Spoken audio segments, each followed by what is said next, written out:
Bonjour à vous tous, nous voilà donc entrés dans le joli mois de mai. Aujourd'hui nous sommes samedi 2 mai. Je vais vous dire un mot de la Vierge Marie. Cette semaine, le 28 avril, nous avons célébré une fête, la fête de Saint Louis-Marie Grignon de Montfort. Saint Louis-Marie a vécu en France, il est né en Bretagne, dans un village qui s'appelle Montfort, comme son nom l'indique, en 1673. Il est mort en 1716. C'est un prêtre qui a eu à cœur l'évangélisation de la France et l'évangélisation des campagnes. Il a fondé deux communautés religieuses, une masculine, l'autre féminine, que l'on appelle encore aujourd'hui la famille Montfortaine. Saint Louis-Marie est connu pour certains de ses textes et pour un en particulier, celui-ci, le traité de la vraie dévotion à la Sainte Vierge Marie.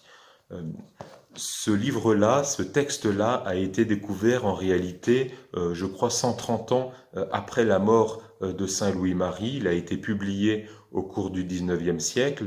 Il a eu un grand retentissement. Le pape Jean-Paul II raconte que lorsqu'il était en formation, il était, vous savez, séminariste clandestin, c'était pendant la guerre, les séminaires avaient été fermés pendant les Allemands là-bas à Cracovie, et Jean-Paul II étudiait en secret tout en travaillant dans une usine chimique, dans l'usine Solvay. Jean-Paul II raconte que ce livre l'avait beaucoup marqué et qu'il se souvient d'ailleurs que la couverture bleue du livre était abîmée par la soude qui tombait dessus. Ce texte-là, le traité de la vraie dévotion à la Sainte Vierge, part d'une idée simple qui est exprimée dans la première phrase que je vais vous lire maintenant. C'est par la très sainte Vierge Marie que Jésus-Christ est venu au monde, et c'est aussi par elle qu'il doit régner dans le monde. Voilà tout simplement l'esprit de cet ouvrage.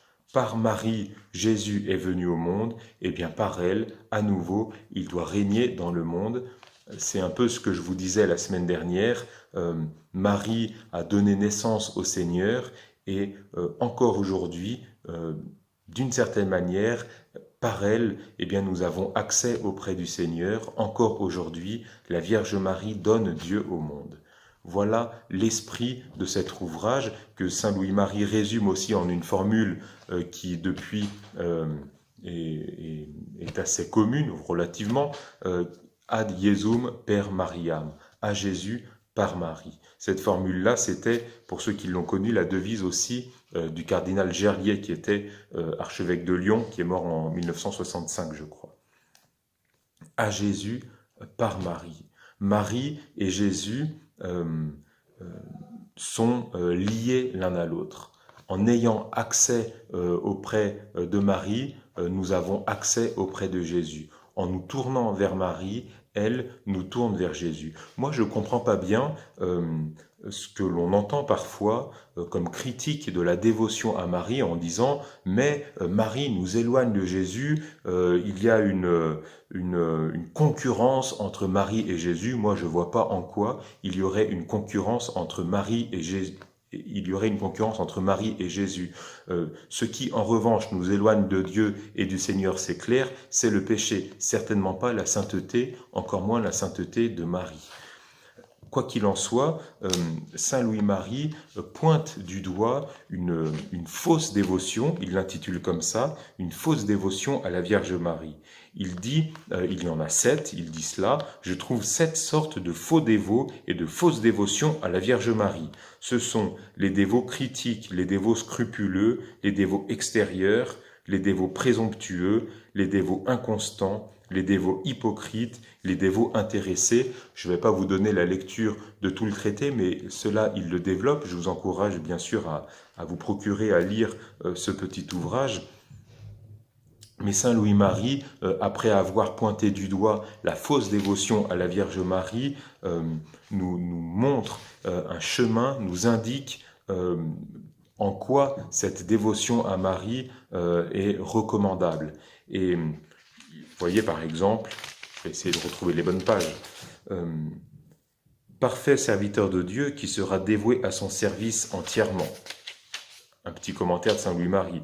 Être plus parfaitement à Jésus-Christ. Être tout entier à Jésus-Christ par Marie. Voilà l'objectif. il le développe cela tout au long. La Sainte Vierge se donne tout entière et d'une manière ineffable à celui qui lui donne tout. Voilà comment Saint Louis-Marie approfondit le sens de la dévotion à la Vierge Marie. Chers amis, la semaine prochaine, nous approcherons sans doute de la fin du confinement, je l'espère, comme nous tous. Nous approcherons aussi du 13 mai, où nous célébrerons les apparitions de la Vierge Marie à Fatima. Samedi prochain, le 9 mai, je crois, je vous dirai donc un mot de ces apparitions et même des apparitions en général de la Vierge Marie. Je vous souhaite une bonne journée et demain un beau dimanche du Bon Pasteur. À très bientôt.